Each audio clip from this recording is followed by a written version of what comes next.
Welcome, everybody. My name is Hilary Inwood, and I'm the Sustainability Education Coordinator at the Ontario Institute for Studies in Education. And I'm here in partnership and collaboration with the team from the Toronto District School Board's EcoSchools program, who we work in close collaboration with. And it's a joy for me to work with such a passionate and knowledgeable group of people. I'd like to introduce you to my colleagues, Pam Miller, who's the instructional leader with that team, Kristen Ever, who I'll be introducing to in a little bit more detail in just a minute. Chris Metropolis is here from that team. Jen Vetter is with us from that team today. Linda Nacarado as well. And from the OISE team, I'm happy to welcome Sarah Urquhart and Elise Kennedy as well. So again, just amazing people who are helping to figure out how we do environmental and sustainability ed and climate change education with teachers and students across the TDSB and in teacher education as well. So we're very happy to welcome you today. I'm just going to share screen so you can see that you're in, hopefully, the right place. We're here today to do a presentation, and it will be an interactive presentation on the TDSB's Youth Climate Action Guide is being launched at this webinar today. So we're very happy to welcome you to learn a little bit more about supporting youth-led climate action in schools, which is really exciting. So with that in mind, we are going to do a land acknowledgement. And today we wanted to do a little different version. Actually, I'll give you the overviews first, excuse me. We're going to do a land acknowledgement in just 1 minute. But today, Kristen and Michelle Martin who have been working very diligently on this guide over the fall to put it together to share with others. And I'll introduce them in some detail after we've done our land acknowledgement. And just to finish off the presentation today, we'll talk about upcoming webinars and events that we'd like you to know about. So that's what we're going to aim for. I'm very happy as part of our land acknowledgement today. We have been using often art-based land acknowledgements as parts of these webinars, but today we're going to bring in first voice. We're going to bring in the voices of the Indigenous people and specifically First Nations people who are running Indigenous Climate Action, which is just an amazing organization. They've been getting up and running the last few years. Indigenous Climate Action is an Indigenous-led organization. It's guided by a diverse group of Indigenous knowledge keepers, water protectors, and land defenders from communities and regions across the country. They believe that Indigenous people's rights and knowledge systems are critical to developing solutions to the climate crisis and achieving climate justice. And that's why we wanted to start today by sharing their voices as part of a very short video as part of our land acknowledgement.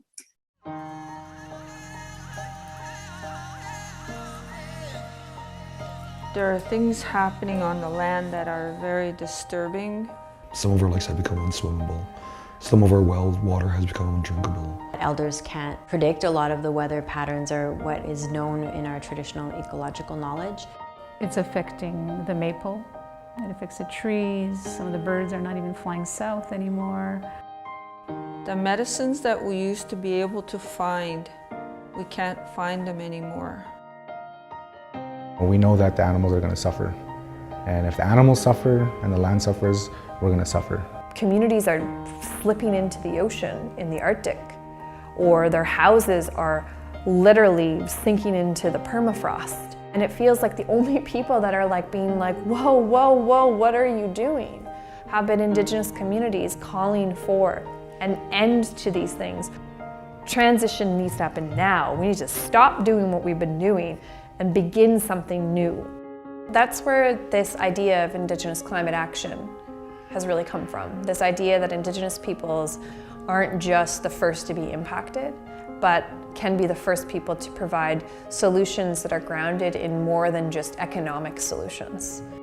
Canada and its whole system, its whole economic paradigm is fundamentally out of sync with what real tangible action on climate looks like. What I see from grassroots movements like ICA, I'll Know More, they're putting together plans that are ambitious and something that actually reflects the type of knowledges that we're talking about all the time when we talk about Indigenous knowledge. We are our own experts. We don't have to translate ourselves all the time through the lens of the mainstream. We want to work towards a recognition of our fundamental role as the leaders in this discussion. Because we can't just be addressing climate from a science perspective.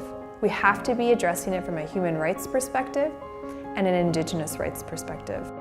Indigenous climate actions and other Indigenous-led initiatives and mobilizations are going to be critical to making that happen in the most effective way.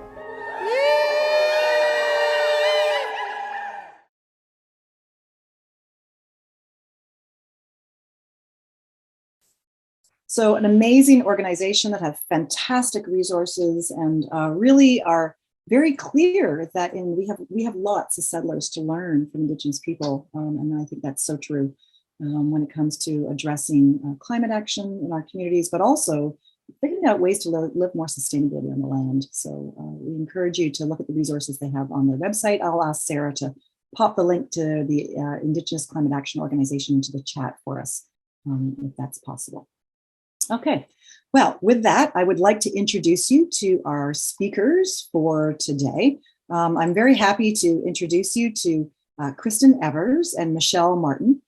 Kristen is a Green Projects team leader with the Sustainability Office at the Toronto District School Board. Since joining the Sustainability Office in 2013, Kristen has worked closely with a variety of education, labor, and municipal partners to support and enhance environmental initiatives at the TDSB. Previous to her time at the TDSB, Kristen worked in other public sector and nonprofit environmental and educational organizations in communities across Canada. And Kristen's been working really closely with Michelle on this project since its inception. Michelle Martin is a freelance consultant with extensive experience planning and leading sustainability and climate change education programs for students, teachers, and other groups in Canada and the Seychelles Islands. She's been working with the TDSB on the Youth Climate Action Guide. And I have to say that I'm actually, I think, one of the people who have been very privileged to read Michelle. We should have called her Dr. Michelle Martin to read her doctoral dissertation, which was a pleasure to read about the work she had done in the Seychelles over the years. So Kristen and Michelle, I'm going to turn it over to you. Thanks very much for the introduction, Hillary. So welcome. Good afternoon, but we're approaching the evening. But thank you all for joining. I know it's been a challenging time, especially for those of us in the education sector recently, or people that have children that are going to school or require childcare. So we're really pleased that you took the time out of your day to join us today. So I'm just going to share my screen and we will get started. And hopefully you can see what you can see my slideshow? Perfect. Okay, great. I'm just going to move some things over here. So Hillary did a nice introduction for both Michelle and I. As she mentioned, we've been working closely over the last little while to develop a climate action guide for TDSB youth, and we're really excited to actually get to share it with you all today. So we had a bit of a soft launch in December, but today I think is like our official launch with the world. So we're excited to be here today with you this evening. We do invite you to use the chat feature if you do have questions throughout the presentation, and we'll do our best to take some pauses as we can to adjust them as we go. So very quickly, we have an agenda up on the screen there for you. So we're going to start things off with a quick overview of how climate change is impacting Toronto specifically, and the ways in which we here at the TDSB are working to respond to it, as well as our partners at the City of Toronto. I'll then take you through a virtual walkthrough of our brand new Youth Climate Action Guide. And then that'll be followed by an interactive breakout room discussion where we're going to look to get some feedback from everyone in the room today. And then we'll wrap things up. So we have about 45 minutes until then. So I'm really excited to be part of this. So I'm going to hand things off to Michelle, who will start things off. And I'll be back in a little bit. Thanks, Kristen. Well, we thought we'd just start off with a little bit of a background on like some of the rationale about why this guide was developed in the first place. So the first reason being that we're in a climate crisis. And if probably most of you in the room have been following, what's been going on with climate change globally and locally. But just a brief overview. In August, the IPCC, that's the Intergovernmental Panel on Climate Change, that's an international group of scientists, they came out with the first part of their assessment report, the sixth one that they've done. So they do them every 3 or 4 or 5 years. They've done quite so this is the sixth one. The process is just starting. But in the report, the main findings were this is an emergency, this is happening, and we really have to take urgent action now if we want to try to keep global warming within 1.5 degrees Celsius or even 2 degrees Celsius. And we're already at around 1.1 Celsius. So like the time to take the action is now. We got to get moving on this.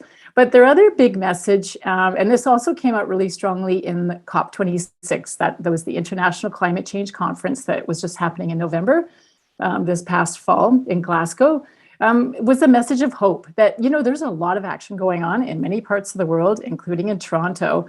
And there's a real opportunity to scale up that action and build on that and get involved. So it's, all is not lost. There's lots going on, but we've got to get moving and take action.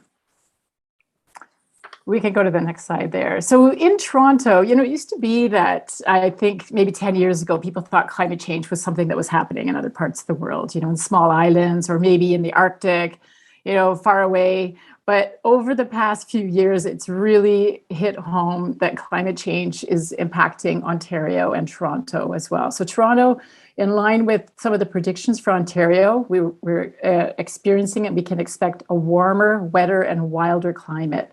And, in Toronto, even just over the last 5 years, there have been things like flooding that people remember, weird ice storms, very hot summers, and even smoke and, poor visibility from the forest fires in Northern Ontario. People in Toronto have experienced that.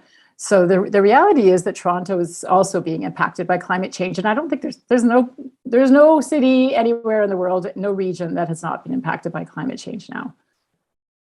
So, and Toronto really is a leader in Canada, but many cities now have a climate action plan. But I think Toronto was one of the first to consult with many different stakeholders in the city and put together a climate action strategy that focuses on getting Toronto off fossil fuels. So this is a climate change mitigation strategy. So mitigation is the term used to decarbonize the economy and our activities.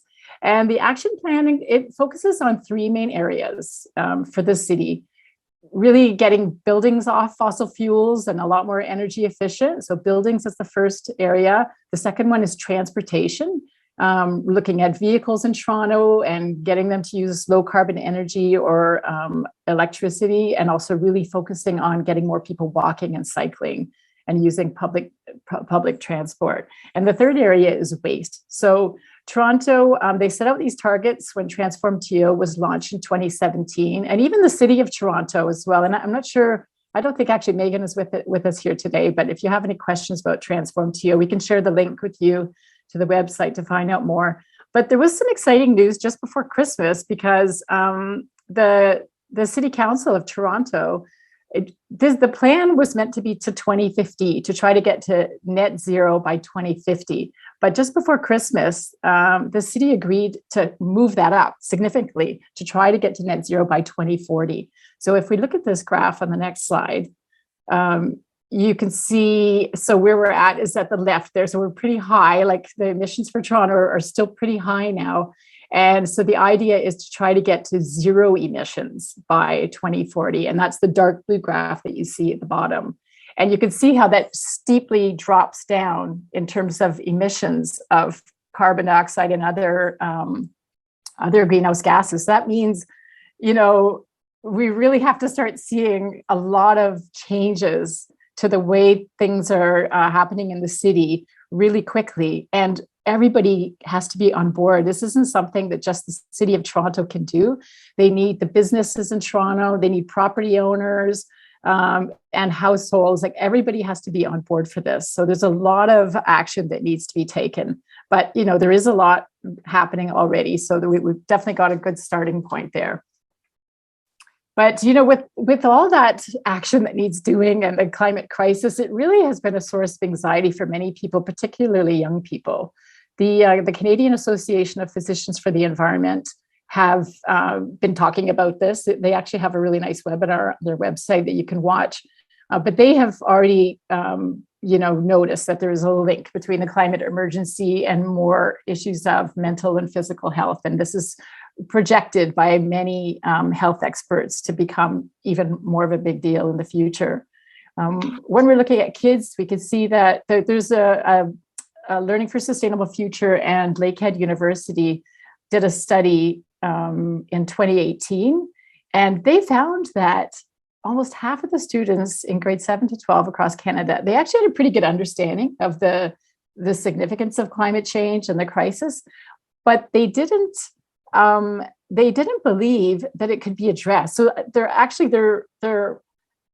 level of hope was really low. They didn't believe that something can be done about it. So that definitely means, we have to do something to support these youth. And really, like, there's a lot of researchers in climate change education and psychology who are doing work on climate anxiety. And the solutions always point to the same thing: take action. Because when you take action on climate change and to get us off fossil fuels and reduce emissions, you're not only addressing the climate problem, but you're giving people a feeling of agency and getting them involved, and it can even be fun. And all of that is helping with climate anxiety. So it's about taking action. And and there's lots to be done, but we certainly don't want to dump everything on young people as well. Like there's a role for schools to play, but there's a role for adults, for teachers, and the people around young people to be able to support them. So our question, we have another poll. Did the poll already get launched? I kind of saw it flash up on my screen. I don't believe this one did. I think we have one more poll to do, so we can launch the poll. That would be awesome. So this question is just, how comfortable are you with supporting youth-led climate action? And while you're completing that, just to mention also that in Toronto, youth have been very vocal and very active in pushing for, the city to set climate targets, for them to make advance the end date for that. So they've had an active role to play in that. And I think they want to keep taking action. There are lots of, that's what we hear from youth, but they will need support from others. And just to report in on the results so far, we've got 40% who are very comfortable, and maybe that's not surprising given that they are here to hear your presentation today. We've got 38%, so almost the same, that are comfortable with the idea but haven't tried it yet. And then another 21% who are somewhat uncomfortable and willing, but I'm really unsure about how to do it. That's great. And maybe before, Kristen, I'm going to hand it over back to you to go through the guide. But I just did want to point out that in terms of support, there is an increasing number of resources out there for climate change education that are being developed by many different groups across Canada and in other parts of the world too. So in terms of resources and support for teachers, there's good news. There's a lot out there to access. But I think this guide will be, even though it is targeting youth, it's a guide written for youth and also partly by youth. It can be used as a resource for teachers, but it's the main audience for the guide was youth. Over to you, Kristen. Thank you, Michelle. Okay, well, hopefully in the next few slides, there'll be some information that'll be useful to everybody on that spectrum of comfort related to taking climate action. So before I get to the guide, I just wanted to kind of provide a really high level glance at climate action at the TDSB. So here at the TDSB, we've actually been engaged in climate action for over 20 years. And some of these initiatives are on the slide in front of you. It's definitely not an exhaustive list. We have done a ton of really impressive actions, in my opinion, over those 20 plus years. But some of the bigger pieces are establishing the EcoSchools program for the TDSB in 2003. We also have a legacy fund that was formed in 2010, which actually is funding a lot of our really excellent climate action work. So there's lots of stuff that's been happening. And at the city level, in October 2019, and this was largely in response actually to the youth climate strikes that were happening around the globe, Toronto City Council voted unanimously to declare a climate emergency. And shortly after that declaration was actually endorsed by our own board of trustees. So there's definitely people within our system that are very keen and in support of taking action to support or to respond to climate change. Now, although there's been a lot of great work happening already, both within the TDSB and at the city, within the city of Toronto, related to climate action, we know that many young people really are keen to take action of their own and support their own communities that they live in. So this really led us down the road to developing a Youth Climate Action Guide for TDSB students. So I do want to mention, actually, I think I saw that Jeff McCormick from the city is here. He was here at one point anyways, I saw him on the list. But Jeff is one of the staff at the city's, within the city's Energy and Environment Division, along with Megan McLean. And they've been key players throughout the development of this guide. So thanks for joining us, Jeff, and your continued collaboration. So the TDSB's Youth Climate Action Guide has been much anticipated, and we've been working on it for well over a year now, I guess, actually. But it was really designed to support youth in mobilizing their communities towards climate action. It evolved through our discussions with our partners at the City of Toronto. And as we were developing the guide, we really wanted to ensure that we had diverse perspectives included in the kind of final product. And because of that, we ensured that we worked really closely with different stakeholders, different groups of people to inform the development of the guide. So that included working with groups of TDSB students. We worked with City of Toronto staff. A number of people in this room actually were collaborators in the development of the guide. We have an environmental advisory committee and a joint management labor committee. So all those players were informants or collaborators as part of it. So the guide is now available on the website. And actually, if I can get Sarah to plug that into the chat, that'd be great. I'm going to, in a second, switch to the website and I'll walk us through it. But the guide can be accessed using that link by computers, tablets, and mobiles. So there is a fair amount of versatility in terms of accessing it, which we hope will be of benefit to our users. So here's the landing page of the TDSB's Youth Climate Action Guide. And when you first land on the homepage, you'll see that there are a few buttons here listed under Getting Started. And these pages could serve either as a refresher for those of us that are kind of familiar with the impacts of climate change, but they can also be used as a first stop for people that are a bit new to taking climate action and that really want to kind of become familiar with some of that background information related to climate action. So the topics include climate change facts. So this is kind of where you would go to find information on the scientific background of the cause and effects of climate change. We have a button on climate justice, climate anxiety and grief, which Michelle was speaking to earlier, and then climate change in Toronto. And this is really how climate change is currently or is anticipated to impact the City of Toronto specifically, as well as details on the city's climate action strategy, TransformTO. So I will just take you through this one really quickly because I want to make sure that we have lots of time to go through the other sections. This is the climate change in Toronto section. So we have a bit of a background information piece at the start. And then we have collapsible menus where you can kind of hide or display, depending on your preference, different information related to that theme. So here we have some lovely graphics provided by our partners at the City of Toronto. This one here illustrates the anticipated impacts of climate change, should we kind of continue on the path we're going. And then each of those buttons have a resources section as well, where people can dig a bit deeper into additional resources that might be useful specific to that area of focus. So then you can then either go back to the homepage to take the next step, or you can also navigate from the toolbar at the top. And I'll take us to the Take Action page. So this is really kind of the meat of the guide. And this section is really intended to provide strategies and ideas for taking climate action. And within this page, you'll find a lot of different information, but we've kind of set up a step-by-step process to help individuals kind of sort through their path towards taking action. So the first step is to identify your community's needs. And this is really to help ensure that whatever climate action the youth or the student group is kind of pursuing is really meaningful to the community that they're working with.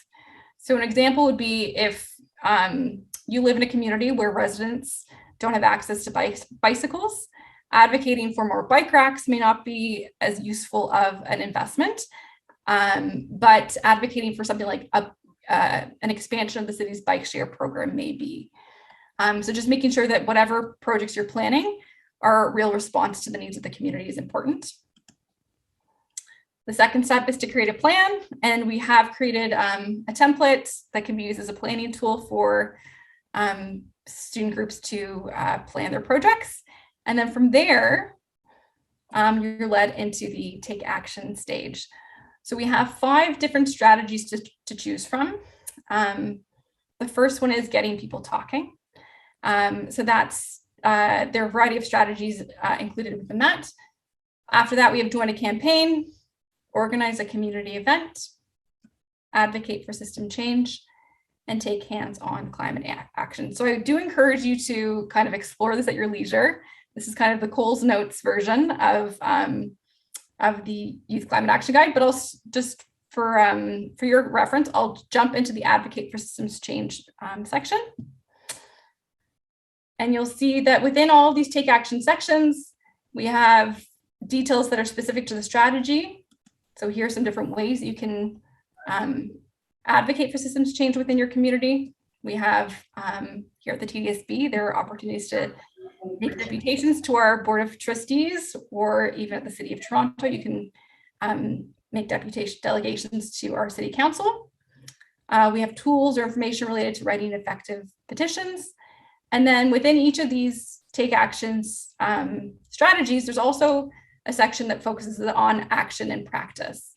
And here we've tried to capture some case studies that have actually been tested and implemented at TDSB schools by TDSB students. So they're there to kind of inspire, and our hope is that as the guide is used, we'll be able to incorporate more examples that can be used as best practices for student teams.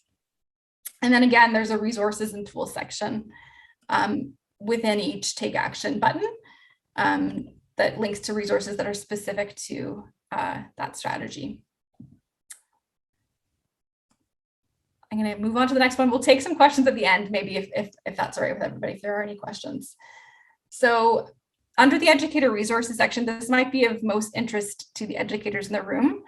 But we've started things off with some questions that frame kind of the importance of teaching about climate change education, why educators should address it within their classrooms, and then ways to make connections both to the big ideas within the curriculum and extracurricular connections that can be made as well.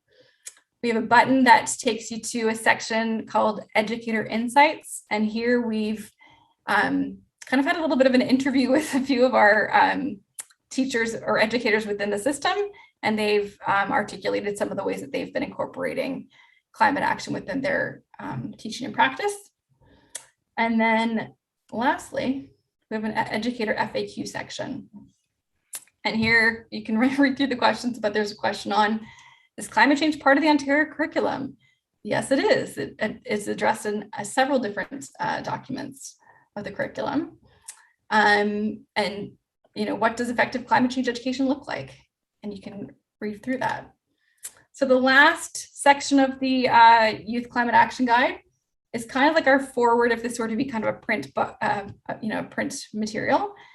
We have background information on the guide itself, and we listed some of our contributors. And at the very bottom, we have a feedback opportunity. So we're always looking to improve the guide, and we do consider it to be a live or a living document. So we hope that people will come forward with constructive feedback for us to improve it and make it better as we move forward. So I think I'll take a pause. I've done a lot of talking. And I know that there have been I've received some notifications about chat questions, but I wonder if there are any questions related to the guide that anyone would like me to address. I'll stop sharing for 1 second. Kristen, I will say, you know, hats off to all of you. You've got such a comprehensive guide here that it allows everybody, regardless of their starting points when it comes to understanding climate change or climate action, to find their way in. So thanks to the team that created it. Great. Thanks, Hillary. And I agree, this is a lot of work that's been done. Perhaps, Kristen and Michelle, you could address the question that was asked earlier. We do have some early years educators in the room, folks that might be teaching primary. As well, we have some amazing secondary students that we think the guide is targeted to. But could you talk a little bit about, what you're putting out there for who? Sure. Yeah, thank you for bringing that up. I'd meant to mention that and it slipped my mind. So that's a good reminder. So the target audience would be students in grades 6 to 12, so kind of junior, intermediate, senior. Although there are resources in there that could, I think, be applicable to kind of from the educator perspective across the different panels. We're hopeful that kind of long-term, this could be something that evolves into reaching wider audiences, but the target would be 6 to 12 for now. Yeah. If I could just speak to that too, like I think the idea was that the target group are youth and that they would plan and lead climate action with support from teachers or other adults in their life, because actually this could be used outside of schools also.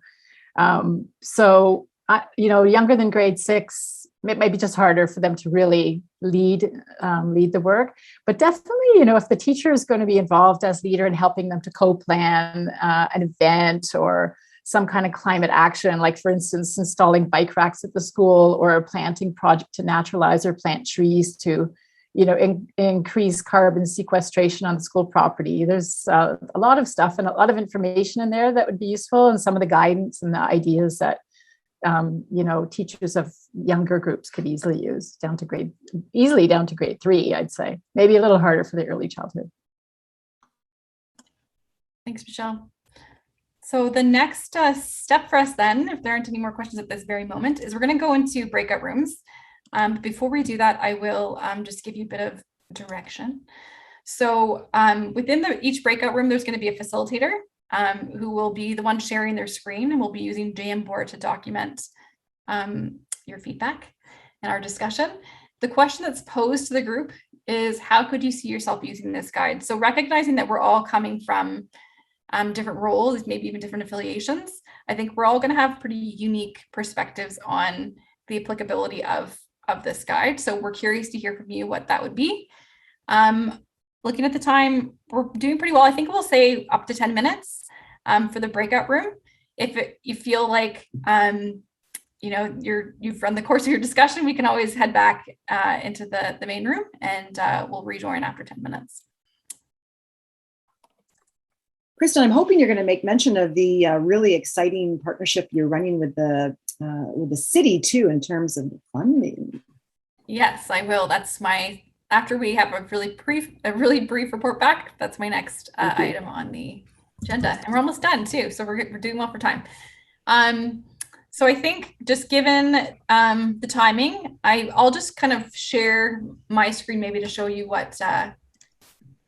I'll just tell you what our group talked about. So we had lots of different diverse perspectives, but we had an individual who has experience teaching outside of Canada, so I was interested in having the resources related to teaching about climate change education within the Canadian context. We also had a municipal representative from one of our coterminous municipalities north of the city that was present. So looking forward to finding ways to kind of replicate the work that we're doing with the collaboration we're doing with our partners at the City of Toronto within those jurisdictions. Michelle, do you have any kind of maybe 2 quick points you want to share from your group, and then we'll move on to the last slide? We were lucky. We had a youth in our group who's already a climate activist. And so she's interested in taking a look at it. There's Ryan there. She said she was interested in taking a look at it and seeing how she could use it. And hopefully, Ryan, you'd be able to share that with other youth in your networks as well. Absolutely. Thank you. Yeah, I noticed that there was a feedback form. So I'm definitely going to fill that out and see how I can share it with my eco council at school, Fridays for Future Toronto, who I work with, as well as other organizations. So thank you. Great. And we also had some educators and other somebody from outside of Toronto who was linked to Faith Group and other groups. So just people were thinking about how they can share it with others as well. And also the teachers in the group thinking about how they could use it with their students. Thanks, Michelle. I'm looking forward to seeing what the feedback was from the other groups as well on the Jamboard. And thanks, Ryan, for joining. Exciting to have youth here. And I see a very small person as well in one of our cameras with Sarah there. Yeah. Okay, so yes, perfect. I'm going to share my screen one more time. So this is the what Hillary was just referring to. We have a really exciting opportunity. Hoping you can see my slide. Thumbs up. Yep. Okay, perfect. So one of the amazing outcomes of our collaboration with the staff at the City of Toronto's Environment and Energy Division was the creation of these brand new Youth Climate Action Grants. So they've been designed to provide funding to TDSB students specifically to support students that are wanting to really take an active role in advocating for climate action within their schools and their communities. So it's brand new. We just signed the agreement at the end of the 2021. So we're still sorting out the details, but there will be a total of $50,000 that will be made available in grant funding in 2022. The maximum request for grant funding will be up to $1,000. And the key piece here is that it's going to be made available to TDSB student-led groups. So we really wanted this grant to be a support for groups that are made up of students that are really leading or championing climate action work. The grant round is anticipated to open for applications this spring, 2022, but that's going to be subject to public health restrictions at that time. So we'll wait and see. But if you are interested in keeping informed about the progress of our launch of this grant with the City of Toronto, I encourage you to subscribe to the EcoSchools newsletter, because that'll be one of the main channels we'll use to promote it once it is available for applications. So we're excited to share that. So last slide of the day, we're making it with a few minutes to spare, I think. So next steps, number one, please use the guide, take it and run with it. We also are encouraging you to share the guide with your network. If you're from a jurisdiction outside of Toronto, maybe consider replicating the work in your region.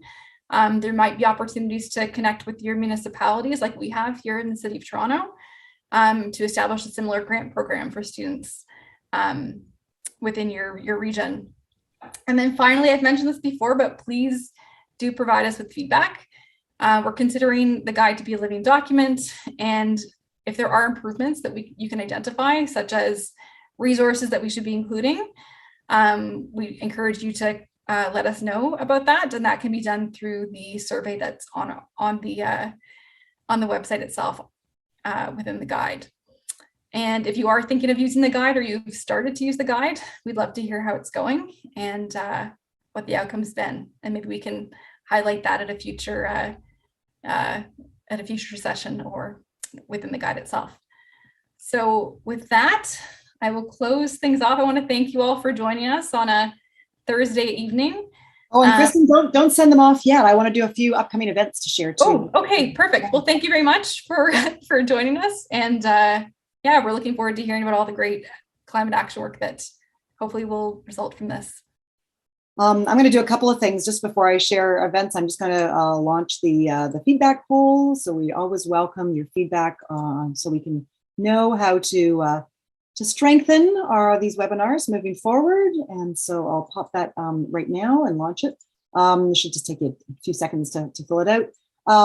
Thank you very much to both Kristen and to Michelle and to all of the people who worked on this guide, to you in particular, as you're here representing the launch of the guide today. Such exciting news that you partnered with the City of Toronto to provide funding. That's really key for youth. And I'm hoping that news is going to spread like wildfire through the board, because that is unique to the TDSB, we have to say. And let's hope that gets launched and gets launched soon, because we need the energy, the passion, and the expertise of youth to help do this work. So fantastic. Really, really excited about that. And I'm just going to share one last screen with you, which is just our upcoming webinars. We've got lots in development right now. We've got some really exciting new initiatives that we are planning. We will share those again through the EcoSchools newsletter. If you have not joined that yet, that's a good place to join to get news about what's coming down the pipe. We've got at OISE a session on engaging learners in nature-based mindfulness. This is one of our noon hour talks, and you'll have to go on the OISE ESE, Environmental and Sustainability Ed website events page to sign up for that one. James has got a fantastic guide that he's developed. He's actually an OISE graduate student, and he's going to share that in a noon session if you have time to join us. Again, for the OISE community, but also for any of our TDSB colleagues and friends, we're sharing, our Sustainability and Climate Action Plan at OISE was inspired by our conversations and connections with the TDSB EcoSchools program. So we're going to be updating what we've been doing the last year and also doing a bit of a community consultation. So if anybody would like to join us for that, as part of our broader OISE community, you are welcome to do so on January 31st. Again, registration for that you'll find on the OISE ESE website. Just type that into Google and you'll find it. And then we've got 2 sessions coming up with Sylvia Denton-Carroll and Leah Ali in March and April. We're just going to get those up on the TDSB's website as soon as we get the details finalized, and these will be focused on environmental racism and the work that we can do to address that in our classrooms as well. Been lots more events and really unique opportunities coming down the pipe this spring, so we'll keep you in the loop through the newsletter and on both the TDSB's EcoSchools website as well as through the OISE ESE website. So thank you to everybody for joining us today. It's a pleasure always to see you all, and we look forward to hearing how you're going to implement this guide and really help support youth-led climate action in your venues moving forward. Thanks so much for joining us today.